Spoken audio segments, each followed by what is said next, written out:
سب سے زیادہ ضرورت تھی وہ عدلیہ کی تھی ویلیڈیشن کے لیے، اور تمام جو انہوں نے غیر قانونی اور غیر آئینی اقدام اٹھائے تھے اس کی جو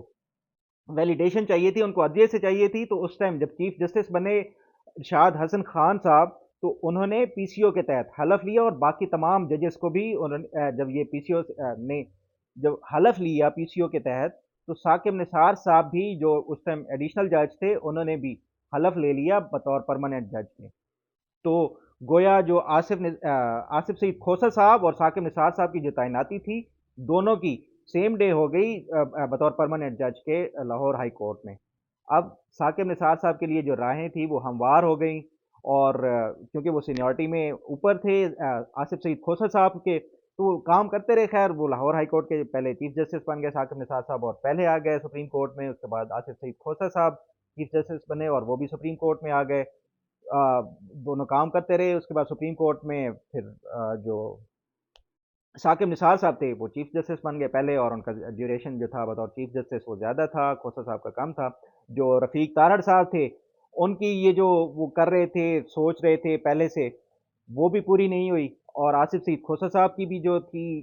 کہ وہ زیادہ عرصے کے لیے چیف جسٹس بنیں گے، ثاقب نثار پیچھے رہ گئے سینیورٹی میں، تو وہ بھی ان کی پوری نہیں ہوئی. ثاقب نثار صاحب کو اس تمام یہ جتنا بھی پروسیس تھا جو شریف فیملی کے دور حکومت میں ہوا، صدر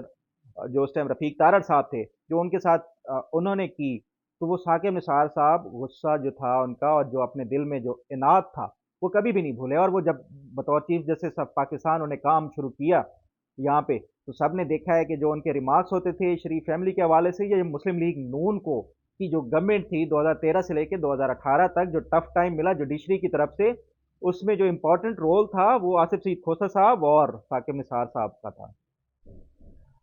اب یہ تو سمجھ آتی ہے کہ جو ثاقب نثار صاحب تھے ان کا جو رول تھا وہ تو کہ ان کو روکا گیا تھا جج بننے کے حوالے سے، پرماننٹ کرنے کے حوالے سے نون لیگ کی ہی حکومت کی طرف سے، تو ان کا تو غصہ سمجھ آتا ہے. سوال یہ اٹھتا ہے کہ جو آصف سعید کھوسر صاحب ہیں ان کا کیا وجہ تھی کہ وہ جو اتنا زیادہ غصہ تھے، اور ان کا جو اناد شریف فیملی کے لیے، خاص طور پہ جو ان کی قیادت ہے نواز شریف اور فیملی کے حوالے سے، جو انہوں نے پینما پیپرز کی جو ججمنٹ میں مشہور زمانہ ریمارکس دیے تھے سیسیلین مافیا والے، تو وہ کیا غصہ کیوں اتنا زیادہ جھلک رہا تھا. تو اس حوالے سے بھی جب میں نے پوچھا مختلف جو اس ٹائم کام کرتے تھے بیوروکریٹس جو شریف فیملی کے بھی کلوز تھے اور ان کو بھی بڑا کلوزلی جانتے تھے دونوں جج صاحبان کو، تو وہ کہتے ہیں کہ ان کو غصہ یہ تھا کہ ثاقب نثار کی وہ تعیناتی کو انہوں نے وہ ریجیکٹ ہی کیوں نہیں کیا تھا اس ٹائم، تاکہ ان کی جو راہ جو ہے وہ ہمیشہ کے لیے ہموار ہو جاتی. اور اسی طرح کی جو مختلف وجوہات تھی جس کی وجہ سے کھوسا صاحب کو ان کے اوپر جو شریف فیملی کے اوپر غصہ تھا، اور ثاقب نثار صاحب کا تو غصہ جسٹیفائڈ بھی لگتا ہے بطور مطلب اگر کوئی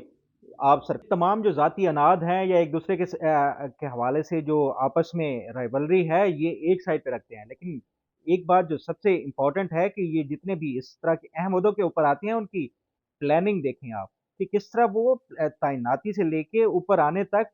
پلاننگ کر کے کیسے آتے ہیں، کس طرح ایک سے بڑھ کر ایک جو ہے سیڑھیاں استعمال کرتے ہیں اور ایک دوسرے کو کس طرح وہ استعمال کیا جاتا ہے. یہ جو جوڈیشری ہوتی ہے یہ کسی بھی معاشرے کی ریڑھ کی ہڈی کا حصہ ہوتی ہے، اور اگر پراپرلی یہ جوڈیشری کام کرنا چھوڑ دے تو وہ پورا معاشرہ پیرالائز ہو جاتا ہے. ہم بدقسمتی سے جو پاکستان کی جو عدلیہ کی تاریخ ہے وہ کوئی سنہری حروف میں لکھنے کے قابل نہیں ہے. آپ پاکستان بننے سے لے کے آج کے دن تک جب بھی دیکھیں جتنے بھی ڈکٹیٹرز آئے ہیں، جتنے بھی مارشل لا لگے ہیں،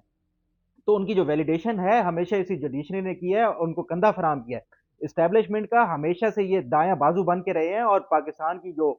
جمہوری نظام ہے اس کو پنپنے میں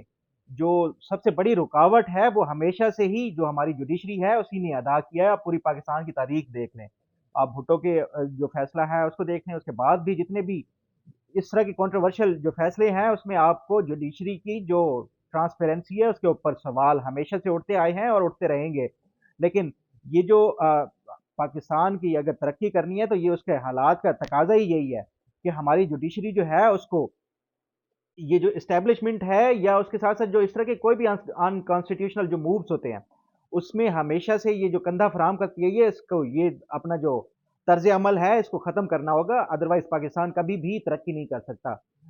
ان کی تو شاید اولادیں اور یہ جتنے بھی ہیں وہ سنور جائیں اور شاید پاکستان سے باہر چلی جائیں، لیکن جو پاکستان کی 22 کروڑ عوام ہے اس کا مستقبل اس ملک کے ساتھ وابستہ ہے، اور اس مستقبل کی خاطر پاکستان کی عوام کی خاطر یہ جوڈیشری جو ہے ان کو ہمیشہ اس طرح کا کوئی بھی ایک تو انکانسٹیٹیوشنل جو موو ہو وہ کبھی بھی کندھا فرام نہیں کرنا چاہیے، اور ساتھ ساتھ ہمیشہ آئین اور قانون کی بالادستی کے حوالے سے جو بھی ہو جوڈیشری کو ہمیشہ اس کا ساتھ دینا چاہیے، اور جو جمہوریت ہے اس کو مضبوط کرنے کے لیے یہ جو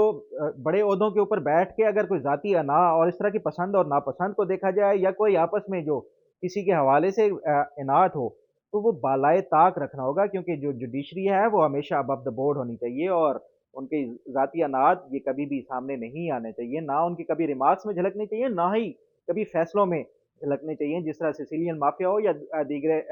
جیسے وہ ثاقب نثار صاحب لوہے کے چنے اور اس طرح کے مشہور زمانہ ڈائلاگ بولتے تھے، تو یہ ڈائلاگ بازی سے نہیں، عدلیہ کو ہمیشہ انصاف کر کے دکھانا پڑتا ہے اور عوام کو دکھانا پڑتا ہے کہ ہم انصاف کے لیے ہی بیٹھے ہیں، عام آدمی کے لیے بھی اور جو اشرافیہ ہے ملک کی اس کے لیے بھی، یہ تمام چیزیں ہماری جوڈیشری جب تک انڈیپینڈنٹ ہو کے کام نہیں کرے گی اور ساتھ ساتھ جو انصاف کے اعلیٰ معیار کو وہ سیٹ نہیں کرے گی، پاکستان ترقی نہیں کر سکتا۔ امید ہے آپ کو آج کا پروگرام بھی پسند آئے گا، اپنا فیڈ بیک ضرور دیتے رہا کریں، اللہ تعالیٰ آپ کا حامی و ناصر ہو، اللہ حافظ۔